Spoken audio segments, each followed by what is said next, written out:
এই যে ওয়েটল্যান্ড, এই ওয়েটল্যান্ডে আমাদের যে সেমিনার আমরা করেছি বটানি এবং জুলজি ডিপার্টমেন্টের in collaboration with IQAC, sponsored by state wetland authority, government of West Bengal. তো আমাদের স্টেজে উপস্থিত আমার বন্ধু ডক্টর রাহা,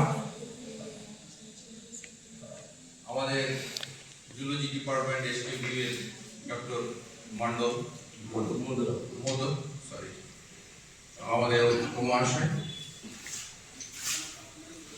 অডিয়েন্সের মধ্যে আমাদের টিচার্স কলিগ এবং শিক্ষাকর্মী বন্ধুরা, এবং আমাদের সবচেয়ে যাদের জন্য এই সেমিনারের উপস্থাপনা, আমাদের স্নেহের ছাত্রছাত্রীরা।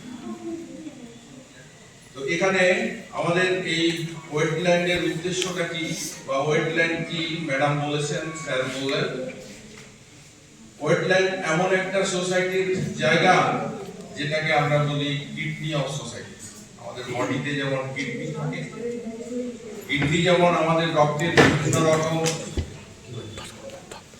টক্সিক এলিমেন্টকে রিলিজ করতে সাহায্য করে, বডিটাকে চাঙ্গা রাখে, সেরকম ওয়েটল্যান্ড যদি না থাকে, সেই ওয়েটল্যান্ড তার মধ্যে যে সমস্ত জুপ্লাঙ্কটন, ফাইটোপ্লাঙ্কটন এবং কিছু মাইক্রোবস যারা বিশাল একটা রোল প্লে করে to combat the pollutants in our society.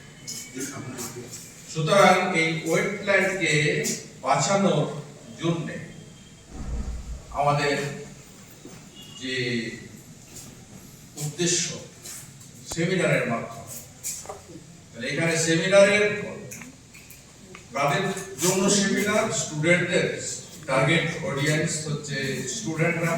তাহলে সেই ছাত্র ছাত্রীরা এই সেন্টার থেকে যেমন নলেজ একটা সেন্টার থেকে যেমন ডিসিপেট করে, ছড়িয়ে যায় সেন্টার টু পেরিফেরি, মাল্টিপল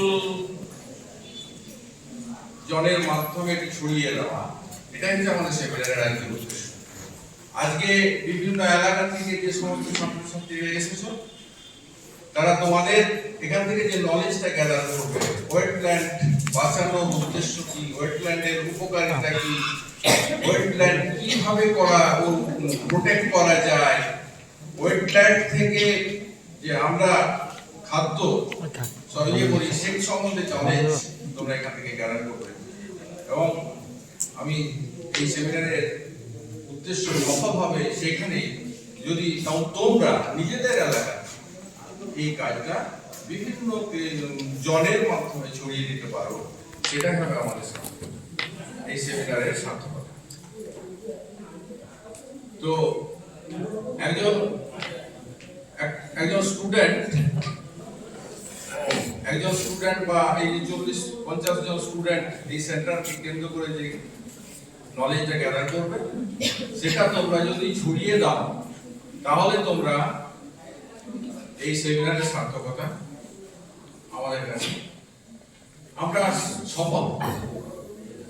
তো যাই হোক, আমাদের এখানে উপস্থিত আছেন ডক্টর রাহা এবং ডক্টর মোদক। ওনাদের কাছ থেকে মূল্যবান বিভিন্ন বিষয় সম্বন্ধে তোমরা জানতে পারবে, তোমরা জানবে, সেটা নিজেদের মধ্যে আত্মস্থ করার চেষ্টা করবে। এটাই হচ্ছে আমাদের সেমিনারের উদ্দেশ্য। এবং তারপর আমরা সেকেন্ড হাফে তোমাদের মধ্যে একটা ইন্টারেক্টিভ সেশন রেখেছি। সেই ইন্টারেক্টিভ সেশনে কিছু কোশ্চেন এবং কিছু প্যানেল ডিসকাশন, সেগুলোর মাধ্যমে আমরা সেমিনারটা চালিয়ে নিয়ে যাব। তোমরা একটু ধৈর্য ধরে আমাদেরকে একটু সহযোগিতা করবে। এই বলে আমার বক্তব্য শেষ।